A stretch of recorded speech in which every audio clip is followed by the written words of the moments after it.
Hello, I just finished filming and wrapping up, but I realized that I should probably have an intro for this. Hi, welcome to episode 2 of this series I've started of completing all of the series that I am in the middle of. I am in the middle of quite a few. So in this video, I'm able to cross off actually 3 series, which is amazing. I'm reading the last book in 3 series. I'm reading As Good as Dead, The Empress of Time, and Somewhere Beyond the Sea. So let's get started into the vlog portion. I want to finish this weekend, and I realized that I did not talk about this book at all. I am in part 2 of this and I'm not liking the direction that this is going in. This is the 3rd and last book in the Good Girl's Guide to Murder series. I don't think this series needed to happen. I'm just gonna say, am I gonna watch the show? Yes. Is it going to be better? I hope so, because the part 2, I'm like, what the fuck is going on? Why is Pip doing this? Why? Like, Ravi, ride or die. Love that for her. But this is so dumb. Like, no.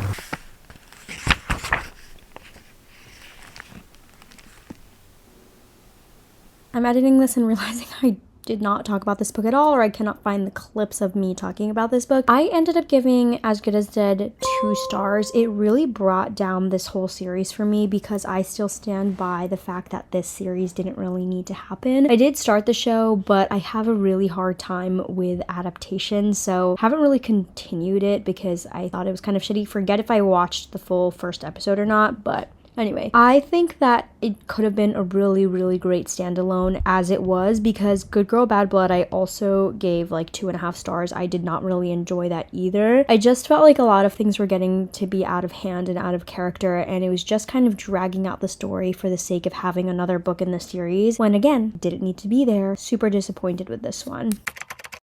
So last night I came home in the car and I was telling Koda, it would be kind of cool if I lost my voice, because I lost my voice only one time in the summer camp in 2009, and I haven't lost my voice since. But I've always like felt really cool. I got a lot of compliments on my voice. Woke up, gargled a lot, practiced talking, still sound like this. I feel fine otherwise. Like, I don't have a fever or a sniffly nose. It's just a dry cough. Mornings are rough. I just kind of wanted to be like, hey, lost my voice. It's cool. I started reading Somewhere Beyond the Sea by TJ Klune. Can anybody even understand me? Is this like worth doing?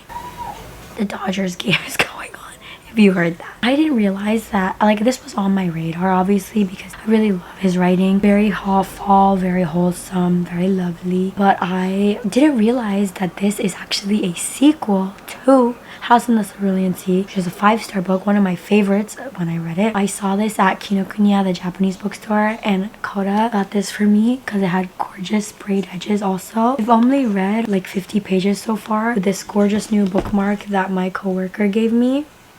I'm loving it. It is so cute. It's all like the perfect TJ Klune vibes. We're back with Linus and Arthur and the kids, so I'm really loving it. I'll probably come back when I can fucking talk more and I've read more.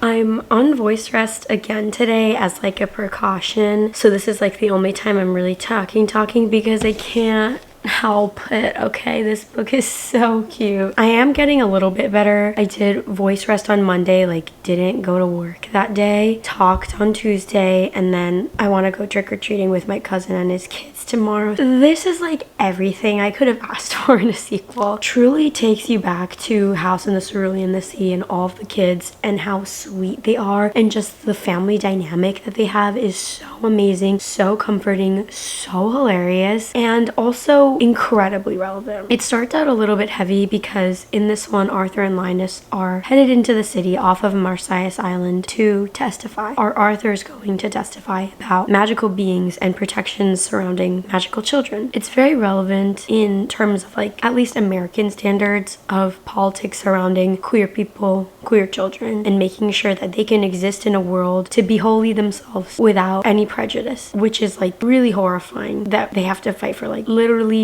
basic human rights, have to fight for having to exist, period. I'm thinking maybe that's why TJ Klune decided to write this sequel. There is a new child also, and it's like so sweet seeing all of the other kids welcome David because they know what it means to be like this unique magical being that everyone in the world is so against. And it's so cute how they're trying to teach him how to be, and it's okay to come out on your own and be this weird funny self in their family. And it is just so heartwarming, and I absolutely love TJ Klune's writing.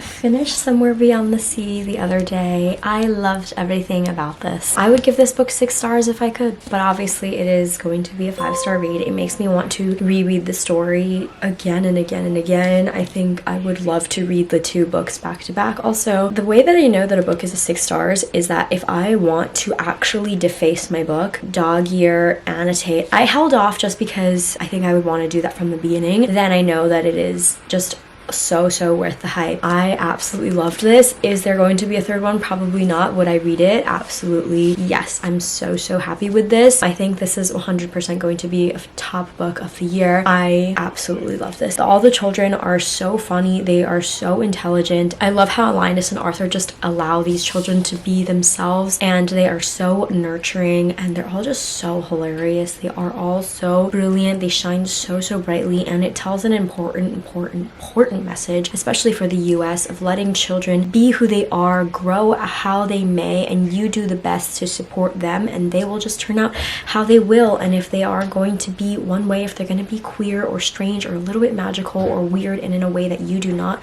understand, try your best to understand them. Do not try to stifle them. They're still growing. They're still beings, like living beings, that you should allow them the space and time to understand them. So I just, oh my god, I want to give all of them a hug. I want to be in this world. I'm gonna live with them. I want to fight with Linus and Arthur in support of them.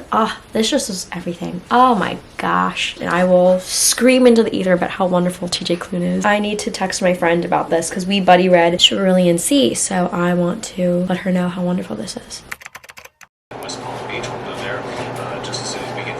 I'm reading The Empress of Time by Kylie Lee Baker. This is the 2nd and last book in The Keeper of the Night. It's a duology. I actually read The Keeper of the Night last year, and I actually remember it so clearly, surprisingly. I'm not sure if that's because I read it in a vlog or what, but typically with series, I read them a little bit late so that whatever happened can stay fresh in my mind, since I read so much and I have like selective memory. But I'm over the 50% mark of this. I don't want to give too much away, like, because this is a series. In the first one, at least, Ren, our main character, is half Shinigami and half Reaper. So she's half British and Japanese. She grew up in England and she never was really accepted as a Reaper there. People hate her. They're essentially racist. In the first book, she wants to flee to Japan to figure out her mother's side of the story, meet other Shinigami in hopes of being accepted over there. I'm not really sure what the direction is going between her and Tsukuyomi. I also thought it was super cool because my name is in this. She is getting some troubling news in this one because Reapers are coming to find her. It's kind of Shinigami versus Reaper. She has people,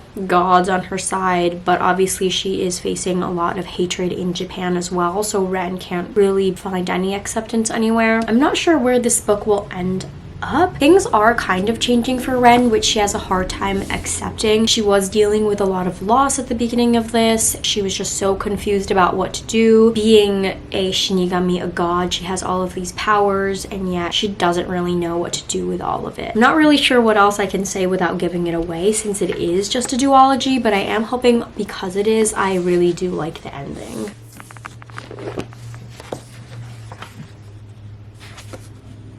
I'm really like trying to get through the day. I'm so glad I didn't have to go into work today. I don't think I could face like interacting with actual people today. I'm like so exhausted. I want to cry. I'm so stressed. Like I literally had to like choke down some fucking food to nourish myself. I went on X like a little bit, especially during like the coverage of the election, just to see what people are saying. I didn't do like a feed scroll, but I looked through people's stories today on Instagram, and like I literally had to unfollow so many people because I just couldn't even understand Americans today being like, Outfit links, here's the thing that you wanted, like here is a link to my scarf that's so gorgeous. Like, are you fucking kidding me? Literally, you couldn't say one thing about people who are mourning, people whose rights are being stripped away, and all you could talk about was some fucking sweater. I saw people in the Bookstagram community responding to people who were like, Bookstagram is a sacred place, let's not bring politics into it, as if reading isn't fucking political. I'm Even now, more than ever, I think that reading Somewhere Beyond the Sea is super relevant, and it would bring so much comfort also if you just wanted to escape while also still being in this activist mindset. Also hard because I need to finish my book today, because I do want to upload tomorrow. Do I? I am literally reading a book about death reapers and like so much death and darkness, and I feel like that's just a place I could stay in, but also like, is that the mindset that I want to stay in? This is so upsetting. This is so upsetting that like Americans, so many millions of Americans decided that hate is normal. It's okay for someone in office to be just spewing hatred, to be compared to a modern day Hitler, and that a qualified black woman wasn't.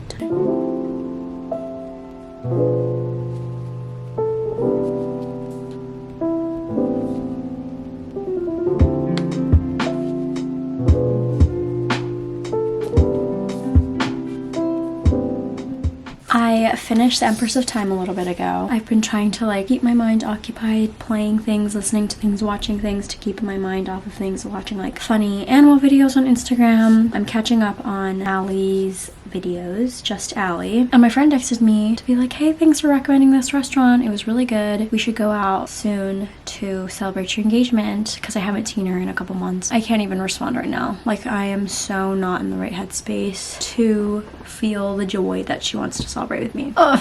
Okay, so I finished Empress of Time and I'm giving it 4 stars. I was a little bit confused with the timeline because this jumps 10 years into the future after first book, The Keeper of the Night, ends. But some of the timeline is confusing to me because Nevin would say like, I spent a century in the darkness.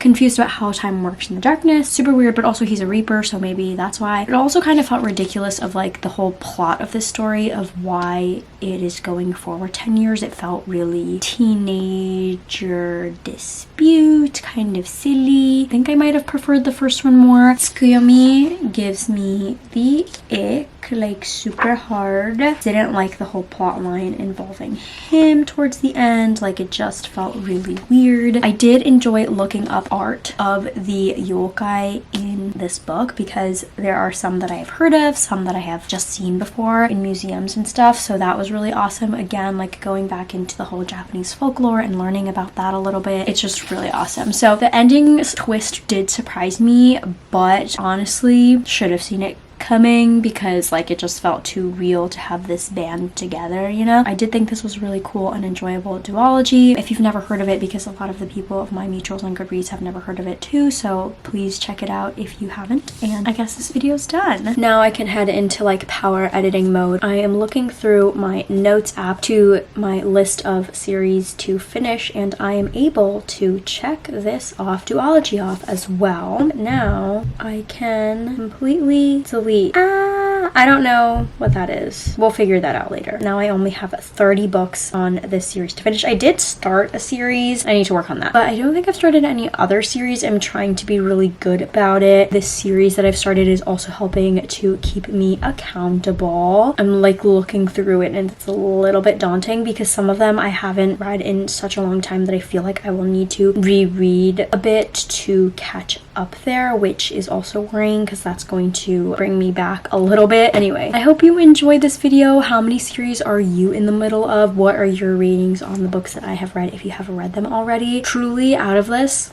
Somewhere Beyond the Sea. Lovely, lovely, lovely. I hope you enjoyed and that you're taking care of yourself. The fight is not over, but you're taking the time to kind of recover and heal and get right back on track. I'll see you on my next video. Thank you so much for watching. Bye.